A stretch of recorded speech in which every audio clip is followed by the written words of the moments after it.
Over the course of the weekend, we witnessed an incredible event in the UEFA Champions League final when Manchester City took on Chelsea right there in the Estádio do Dragão in Portugal. FC Porto Stadium, a section of the fans was allowed into the stadium to celebrate, to watch the finals. But after 90 minutes, it was N'Golo Kante and his team, talking about Chelsea, with Kai Havertz getting the goal at the stroke of our time to ensure that Chelsea lift the UEFA Champions League for the second time in their career or in their history, ensuring that Pep Guardiola and his lads remained trophyless, Champions League trophyless since their history. And also witnessed Brentford being promoted straight to the Premier League, of course the English Premier League, after 74 years. It was an incredible event, and we also saw something extraordinary happen in the world of unlimited sport. A bit of a sad one, because a MotoGP rider passed on after he sustained an injury from a crash during a race in Italy. These and many more I'll bring your way today on Sports Arena. Welcome to the show. My name remains Zahari Guma, the undisputed heavyweight champion of the airways.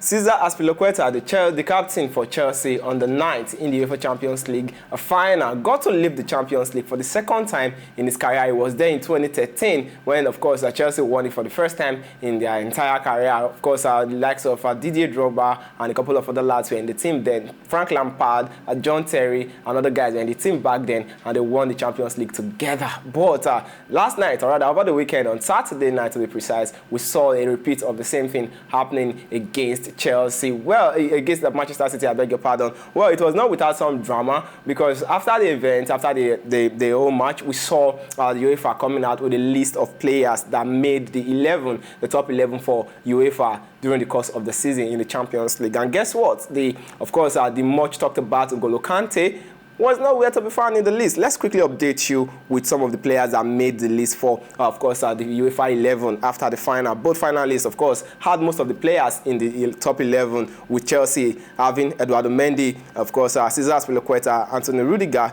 Jorginho making the cut from Chelsea. And from representing Manchester City, we saw Kyle Walker, Ruben Dias, Ike Goodwin, and Phil Foden making the cut for, of course, Manchester City. The Champions League team of the season, of course, we also saw Mendy, Walker, Rudiger, Ruben Dias, Azpilicueta, Goodwin, Phil Foden, Mohamed Salah, Erling Haaland, and of course Kylian Mbappe. The big surprise, however, is the absence of N'Golo Kante. It has been causing so much mayhem since the release of this list. I feel he deserves a place in that list, if not even the Ballon d'Or itself. I think he has put in the performance to actually come out as one of the best players in Europe right now, even in the world.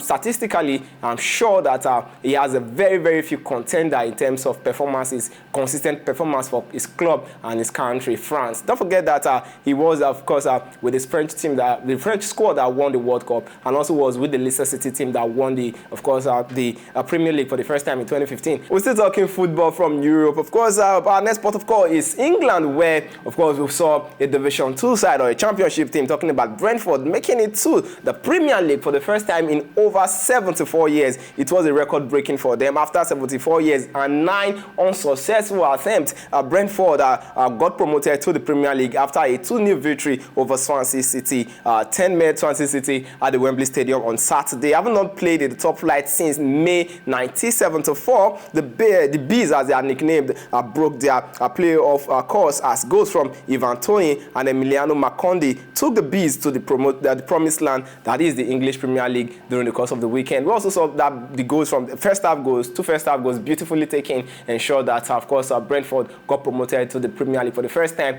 in 74 years. It means that they will be in the Premier League. Of course, we'll be seeing a new team coming to the Premier League, adding to the number of teams that have been coming consistently. For Swansea City, they tried to make it to the playoff last season, but they couldn't. And of course, we saw what happened for the Bees, talking about Brentford. They were at the playoff last season. They couldn't make it, and this season again, their 10th attempt, and of course, they were lucky the 10th time. That goes to show that whatever you put your strength on doing consistently, one day, definitely you get a break from it. And I think that's the motivation to everybody out there thinking about giving up on, of course, whatever you're doing. Keep pushing the way Brentford kept pushing, and they got their promotion. Definitely, you get your break. Let's come down a little bit to Nigeria and talk about Nigerian Professional Football League. Yes, there were matches over the weekend in the Nigerian Professional Football League, and of course, the Nigerian National League. But for the Nigerian Professional Football League, I can confirm to you that it was match day 24, and of course, Akwa United regained top spot, but Kano Pillars were unable to, of course, consolidate in the top of the league. Where for MFM, they are unbeaten in 5 games, while Sunshine are digging deep still to avoid relegation. We can say this was what changed. Is the same players, the same training, and the same coaching crew. But all I can say that it's been God. We don't understand how it's happening, but all I can say is that we are working, and God is working with us. The words of the goal scorer Alabi Oludayo of MFM FC as a Pip Dakada 1-0. Of course, at the Soccer Temple in Agege, Lagos State. Let's quickly update you with the full-time result from all the matches played over the weekend in the Nigerian Professional Football League. The result and the standings are on your screen right now. MFM FC, like you are saying there, defeated Dakada 1-0. Lobby Stars defeating Sunshine Stars 2-1. Plateau United drawing at home right there at the New Just Stadium, 0-0 against Kano Pillars. FC Fayumba also drew at home to Rangers International, the Flying Antelope. While Akwa United, I did tell you, defeated Kora United to, of course, regain top spot in the Nigerian Professional Football League. Katsina United with Bodwin Bazwaye as their head coach also defeating Warri Wolves 1-0. Nasarawa United defeated Adamawa United 1-0. Of course, the big one for the weekend was the Oriental Derby between Eimba and Heartland. It ended 0-0 for the Oriental Derby. Well, actions from the Nigerian Professional Football League, the match between Eimba is also on your screen right now. But let's take a look at the Nigerian National League before we wrap up with stories from the All Limited Sports. Well, Benin Insurance were in action over the course of the weekend, but they did lose as well. They lost 2-1. So, of course, FC1 Rockets in, of course, a far away Uyo. And I think this time around, that actually hampered their movement at the log, bringing them down to the 4th position. And we are hoping sincerely, I personally, because I'm a Benin Insurance fan, and I'm hoping personally that they will bounce back from this one and, of course, get to consolidate and go to the playoffs. Don't forget that it's only the top 2 from each conference that will go to the playoff. And, of course, the bottom 2 from each conference will definitely try and avoid relegation. Let's go straight to the world of Unlimited Sport as we wrap up. I did tell you that something tragic happened over the weekend. A Swiss Moto3 rider, Jesse Duan, died in the hospital from injuries he sustained in a three-bike crash during Saturday's qualifying session in Italy. The Sword, who is 19, was struck by another bike after falling, and of course, slide along the track at the Mongo Circuit Park right there in Italy.